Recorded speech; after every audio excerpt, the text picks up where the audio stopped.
അച്ഛൻ്റെ ആ ചോദ്യത്തിനു മുന്നിൽ പകച്ചുപോയ നിൽപ്പോടെയാണ് ഭദ്ര അമ്മയുടെ മുഖത്തേക്ക് അന്നേരം നിസ്സഹായതയോടെ ഒരു നോട്ടം നോക്കിയത്.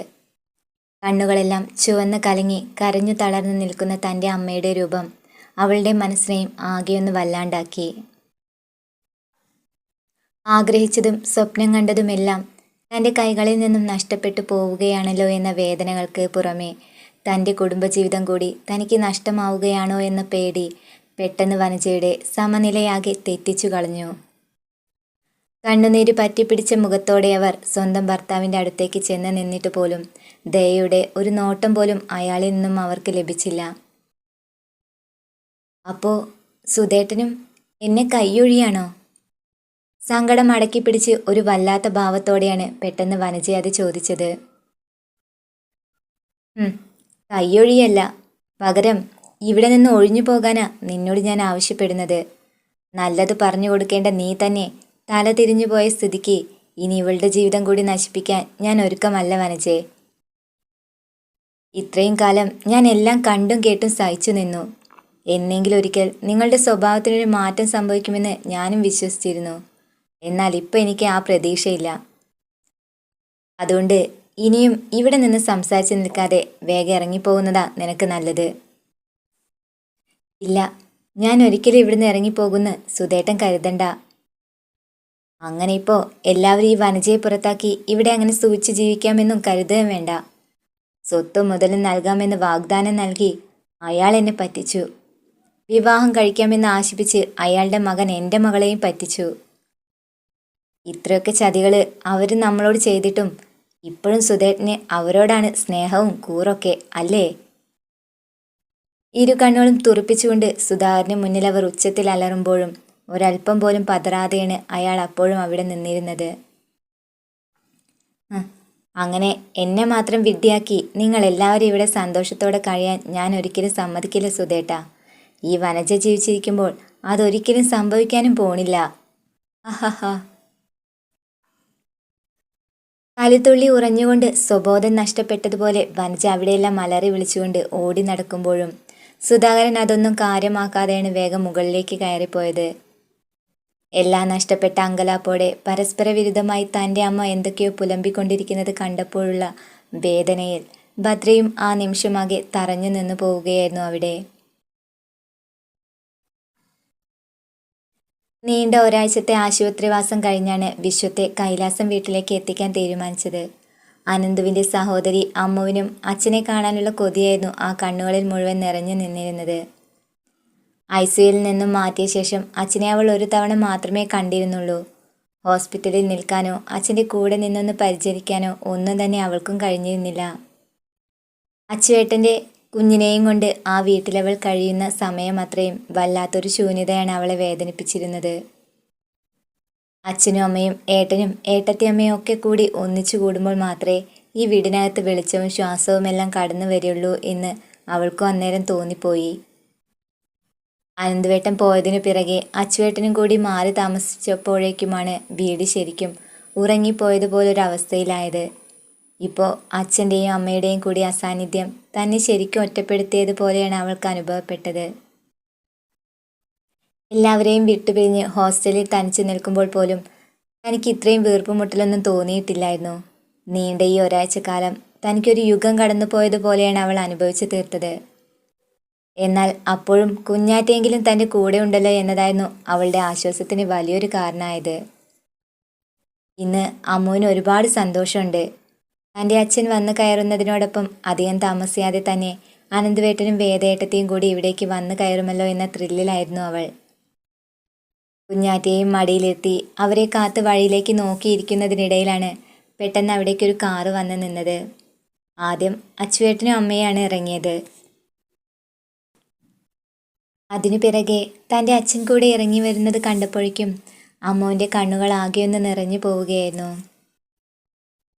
അമ്മയുടെ കൈപിടിച്ച് അവിടേക്ക് നടന്നു വരുന്ന ക്ഷീണിതനായ അച്ഛൻ്റെ രൂപം പെട്ടെന്ന് തൻ്റെ കണ്ണുനീരിനെ പിടിച്ചടക്കാൻ പാടുപെടുന്നത് പോലെ അവൾക്ക് തോന്നിപ്പോയി. കൈലാസത്തിലെ വിശ്വംഭരൻ എന്ന തൻ്റെ അച്ഛൻ്റെ തലയെടുപ്പിന് ഒരിക്കലും മങ്ങലേൽപ്പിക്കരുതേ എന്നവൾ ഉള്ളുരുകി പ്രാർത്ഥിച്ചുകൊണ്ടാണ് അച്ഛനെ അവിടേക്ക് അവൾ പിടിച്ചു കയറ്റിയത്. വീടിൻ്റെ സിറ്റ് ഔട്ടിലേക്ക് കയറിയ പാടെ മനസ്സിനും ശരീരത്തിനും വലിയൊരു ആശ്വാസം കിട്ടിയതുപോലെയായിരുന്നു വിശ്വത്തിന്.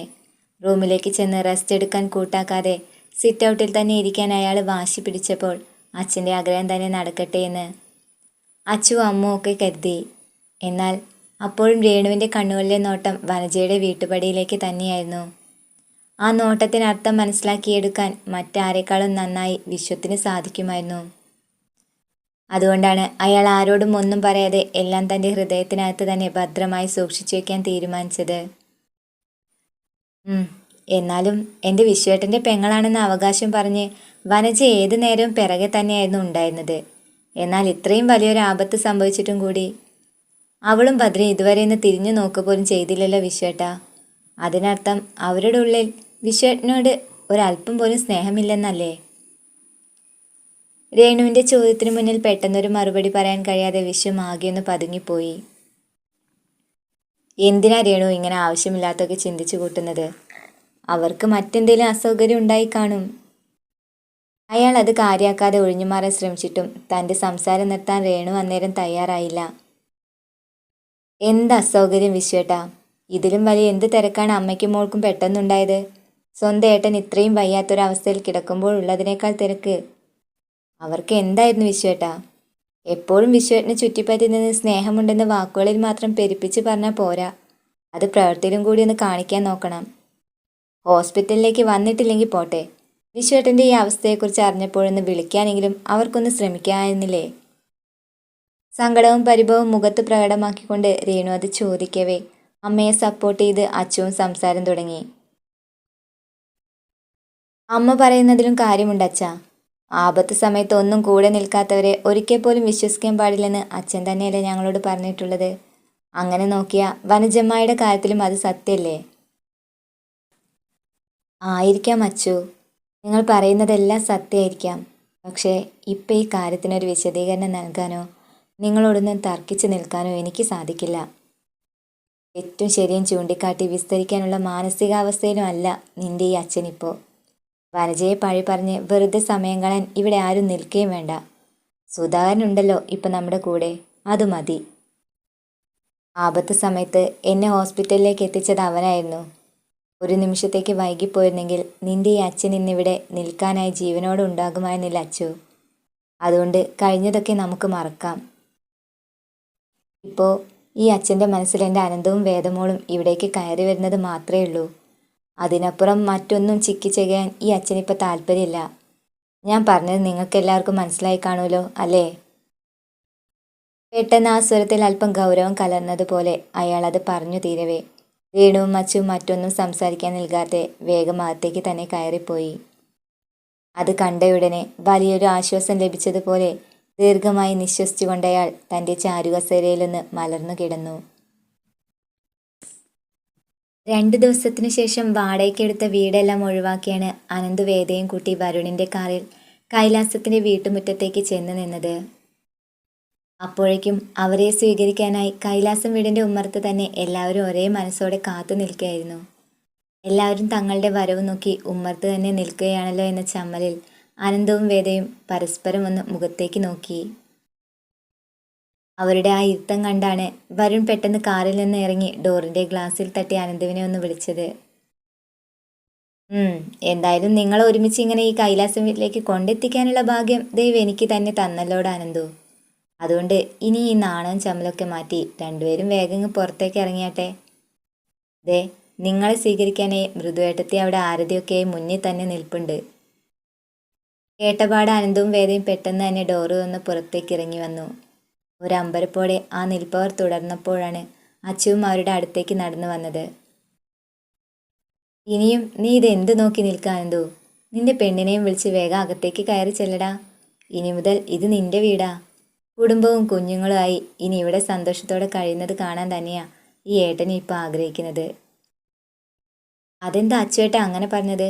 ഈ വീട് എൻ്റേത് മാത്രമല്ല അച്ചുവേട്ടൻ്റെയും കൂടിയാ. അതുകൊണ്ട് എപ്പോഴും നമ്മുടെ വീടെന്ന് വേണം പറയാനേ. ഇല്ല അനന്തു, ഒരിക്കൽ ഇറങ്ങിയിടത്തേക്ക് വീണ്ടും വന്ന് കയറുന്നത് ശരിയാവില്ലടാ. പിന്നെ അത് മാത്രമല്ല, നമ്മുടെ ഈ സ്നേഹം ഇതുപോലെ എന്നിങ്ങനെ തുടർന്നു പോകുന്നതിന് ഈ ഒരു അകൽച്ചയൊക്കെ നല്ലതാടാ അനന്തു. അധികം ദൂരമൊന്നും അല്ലല്ലോ ഞാൻ. ഒരു വെളിപ്പാടകലെ തന്നെയല്ലേ നിന്റെ ഏട്ടൻ താമസിക്കുന്നത്. മാത്രമല്ല മൃദുല ഇപ്പോൾ അവിടുത്തെ എല്ലാ കാര്യങ്ങളായി പൊരുത്തപ്പെട്ട് ജീവിക്കാനും ശീലിച്ചു തുടങ്ങി. ആ സ്ഥിതിക്ക് ഇനി ഒരു തിരിച്ചുവരവിൻ്റെ ആവശ്യമുണ്ടോടാ മോനെ? ഉണ്ട്, ആവശ്യമുണ്ട് അച്ചു. പിറകിൽ നിന്നും അമ്മയുടെ സ്വരം കേട്ടാണ് പെട്ടെന്ന് അച്ചു ഒന്ന് തിരിഞ്ഞു നോക്കിയത്. അമ്മയെ കണ്ടപാടെ അവൻ വേഗം ഒന്ന് മുഖം താഴ്ത്തിപ്പിടിച്ചു. ഞാൻ കേട്ടു നിന്റെ സംസാരം. അനന്ത് പറഞ്ഞത് തന്നെയാ ശരി. ഈ വീട് അവൻ്റേത് മാത്രമല്ല, നിന്റെയും കൂടി അച്ചു. അസുഖമെല്ലാം മാറി അച്ഛൻ വീണ്ടും ഈ വീട്ടിലേക്ക് തിരിച്ചു വരുമ്പോൾ ഇടവും വലവും നിൽക്കാൻ തൻ്റെ 2 മക്കളും വേണമെന്നാ അദ്ദേഹം ആഗ്രഹിച്ചത്. ആ മനുഷ്യൻ്റെ സന്തോഷത്തിന് വേണ്ടിയെങ്കിലും ഇനിയൊരു വേർപാട് ഈ വീട്ടിൽ സംഭവിക്കരുത് അച്ചു. ആ വിഷമം താങ്ങാൻ ഒരുപക്ഷെ നമ്മുടെ അച്ഛന് സാധിച്ചെന്ന് വരില്ല മോനെ. അച്ഛൻ്റെയും അമ്മയുടെയും കണ്ണടയും വരെയെങ്കിലും നിങ്ങൾ മക്കളെല്ലാവരും ഒരുമിച്ച് സന്തോഷത്തോടെ കഴിയണമെന്നാ ഞങ്ങൾ ആഗ്രഹിക്കുന്നത്. അതല്ല അമ്മേ, ഞാനൊന്ന് പറഞ്ഞോട്ടെ. ദേ അച്ചു, ഇനിയും ഓരോ തടസ്സം പറഞ്ഞ് ഇവിടെ ഇങ്ങനെ നിന്നാലുണ്ടല്ലോ, ഇത്രയും വളർന്നു വലുതായെന്നൊന്നും ഞാൻ നോക്കില്ല. ഒരൊറ്റ അടി അങ്ങ് വെച്ച് തരും ഞാൻ. കൂർപ്പിച്ചൊരു നോട്ടത്തോടെ രേണു അത് പറയവേ പെട്ടെന്ന് അനന്തവും വരുണും കൂടി അറിയാതെ ഒന്ന് ചിരിച്ചു പോയതും അത് ഇഷ്ടപ്പെടാത്ത ഭാവത്തിൽ അച്ചു രണ്ടാളെയും കൂടി ഒന്ന് തറപ്പിച്ചു നോക്കി. ആ നോട്ടത്തിൽ നിന്നും തെന്നി മാറിയതുപോലെയാണ് പിന്നീട് അവർ രണ്ടുപേരും മറ്റെവിടേക്കോ ശ്രദ്ധിച്ചു നിൽക്കുന്നത് പോലെ ഭാവിച്ചത്. ആ സന്തോഷത്തോടെ തന്നെ രേണുക വേദയുടെ കയ്യിൽ പിടിച്ചുകൊണ്ട് അവളെയും കൂട്ടി നേരെ കൈലാസം വീടിൻ്റെ ഉമ്മറത്തേക്ക് ചെന്നു. ഒപ്പം അനന്തവും വരുണും അച്ചുവും കൂടി അവിടേക്ക് നടന്നു. അവരെയും നോക്കി വിശ്വംഭരൻ അന്നേരം ഉമ്മറത്തെ ചാരുകസേരയിൽ തന്നെ ഒരു പുഞ്ചിരിയോടെ ഇരിപ്പുണ്ടായിരുന്നു. നിമിഷങ്ങൾക്കകം കത്തിച്ച നിലവിളക്കുമായി അമ്മ അവിടേക്ക് നടന്നെടുക്കുന്നത് കണ്ടതും അച്ചു അനന്തുവിനെ തള്ളിക്കൊണ്ട് വേദയുടെ അടുത്ത് തന്നെ നിർത്തിച്ചു. അത് കണ്ടപാടെ വേദ അവൻ്റെ മുഖത്തേക്ക് നോക്കിയെന്ന് പുഞ്ചിരിച്ചതും അനന്തു അവളെ നോക്കിയെന്ന് കണ്ണിറുക്കി കാട്ടി. മൃദുല അവരെ രണ്ടുപേരെയും ആരതി ഒഴിഞ്ഞുകൊണ്ട് നിൽക്കുന്നതിനിടയിലാണ് പെട്ടെന്ന് അവൻ അവളുടെ കയ്യിലൊന്ന് മുറുക്കി പിടിച്ചത്. അപ്പോഴേക്കും അവളുടെ കണ്ണുകളാകെ സന്തോഷം കൊണ്ട് നിറയുന്നുണ്ടായിരുന്നു. ആ കണ്ണുനീരിനെ ഒരു പുഞ്ചിരിയാക്കാൻ ശ്രമിച്ചതുപോലെയാണ് ഒരു കുസൃതി ചിരിയോടെ അവൻ അവളുടെ ഉള്ളം കൈയിലൊന്ന് പതിയെ ഇക്കിലയാക്കിയത്. അവൻ്റെ ആ കുറുമ്പിൽ പെട്ടെന്ന് ഞെട്ടിച്ചാടിയതുപോലെ വേദ അവനെ അന്നേരം കൂർപ്പിച്ചൊന്ന് നോക്കിയത് കണ്ടപാടെ മൃദുലയും പെട്ടെന്ന് അറിയാതെ ഒന്ന് പുഞ്ചിരിച്ചു പോയിരുന്നു. രണ്ടുപേരുടെയും നെറ്റിയിൽ സിന്ദൂരം ചാർത്തിക്കൊണ്ട് മൃദുല അവിടെ നിന്ന് മാറി നിന്നപ്പോഴേക്കും പുഞ്ചിരിച്ച മുഖത്തോടെ രേണുക തൻ്റെ കയ്യിൽ കരുതിയ കത്തുന്ന നിലവിളക്കിനെ വേദയുടെ കൈകളിലേക്ക് ഏൽപ്പിച്ചു. താനീ കാണുന്നതെല്ലാം സത്യം തന്നെയല്ലേ ഭഗവാനെ എന്നവൾ ഒരു നിമിഷം മനസ്സിൽ ഉരുവിട്ടുകൊണ്ട് അനന്തുവിൻ്റെ മുഖത്തേക്ക് ഒരിക്കൽ കൂടി നോക്കിയ ശേഷം ഒരു ചെറു പുഞ്ചിരിയോടെ ആ നിലവിളക്കിനെ അവൾ നിറഞ്ഞ മനസ്സോടെ അമ്മയിൽ നിന്ന് സ്വീകരിച്ചു. വലതുകാൽ വെച്ച് തൻ്റെ ഇളയ മരുമകൾ അകത്തേക്ക് കയറിയതിൻ്റെ സമാധാനത്തിലും സന്തോഷത്തിലും വിശ്വംഭരൻ അന്നേരം ഉള്ളുരുകി ഈശ്വരനെ ഒന്ന് പ്രാർത്ഥിക്കുകയായിരുന്നു.